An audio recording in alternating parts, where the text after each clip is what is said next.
Hello everyone, it is me again, George Gonzalez, owner of Skate here in San Bernardino. I wanted to do a different video today. This is a Seba carbon highlight. I've been skating this for about 15 months. So I figured I'd go ahead and do a video about, what a skate looks like after 15 months of skating, and I guess my overall opinion about how it held up. So I guess we'll just go ahead and jump right into it. All right, so this is my setup. As you can see, I opted for the 3-wheel setup. It does come in a 3 or 4-wheel setup. 3-wheel setups allow you to go faster and maintain your speed a little bit easier. 4-wheel setups, you can go just as fast, but you will be finding you'll use a little more effort than you will on a bigger wheel setup. But you do, however, gain more agility with the 4-wheel setup versus a 3-wheel setup. So those are just the short version of the differences. Now let's just look at how the boot has held up. So you can see there are some scratches on the boot itself. However, everything's held up really, really well. There isn't any what I would consider actual damage to the boot, just more aesthetic damage, I guess. Here is the left boot for reference. So you see, same thing, a few scratches, but the carbon's held up well. All the pieces and components have held up well. Speaking of pieces and components, these are all the straps that you're gonna have right here. So this one, the cuff strap, functions pretty well. It is probably the only thing I have an issue with. This mechanism right here can get a little flimsy over time. Still works, like I said, but that is one thing that I've noticed. This 45 strap right here still works 100% fine, as does this strap. However, if any of these things were to break, they're 15 to 25 bucks maximum to replace.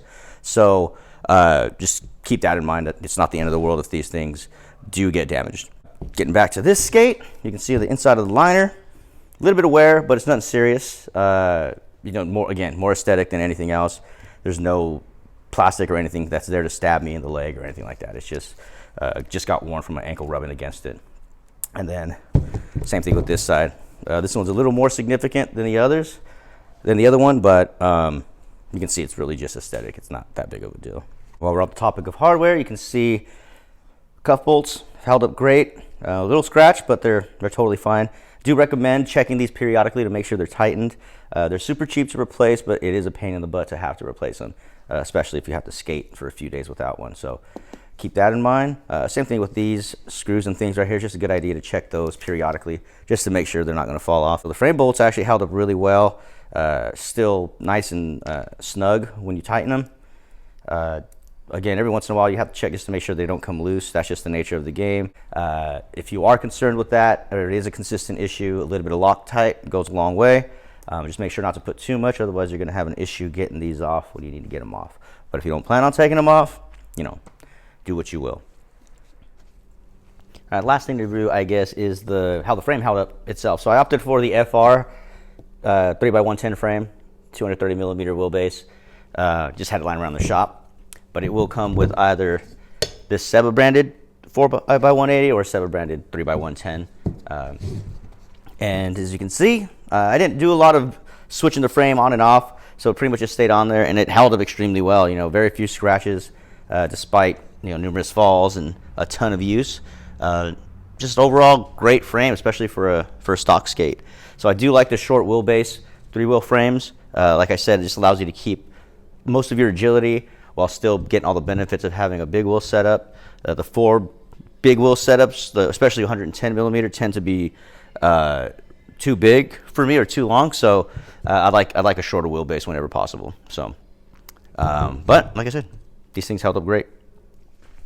All right, so after 15 months and a few thousand miles of skating, I would say that I rate these probably a solid 9.5 out of 10. The durability, like I said, is amazing. All these parts held up, but the other benefit is that if any of these parts didn't hold up, they're actually all extremely cheap to replace. The buckles are like 15 to 25 bucks. This 45 strap's like 25 bucks. The only thing that would be an issue is this front strap. If that were to break, that's just broken and that's it. But it didn't. It's held up just fine. Same thing, cuff bolts, everything in here is just easily replaced, but it's held up extremely well. So you might be asking, well, if it's held up extremely well, why are you getting another skate? Well, this is my new setup. I think just 15 months for me is too long to have a setup, especially if I'm skating it as much as I am. So might as well upgrade. So this is my new upgraded setup. I'll be doing a review with this very, very soon as well. At least my first impressions over about just under 100 miles. So look for that. But that's pretty much it. Highly recommend this skate if you were thinking about purchasing it. You can see how well it holds up. So, you know, make your own decision from there. But yeah, if you have any questions, you want to ask me any further details about anything, feel free to give me a call or send me a DM or shoot me an email. So all those various ways to contact me will be below. So I'll talk to you guys soon. Bye.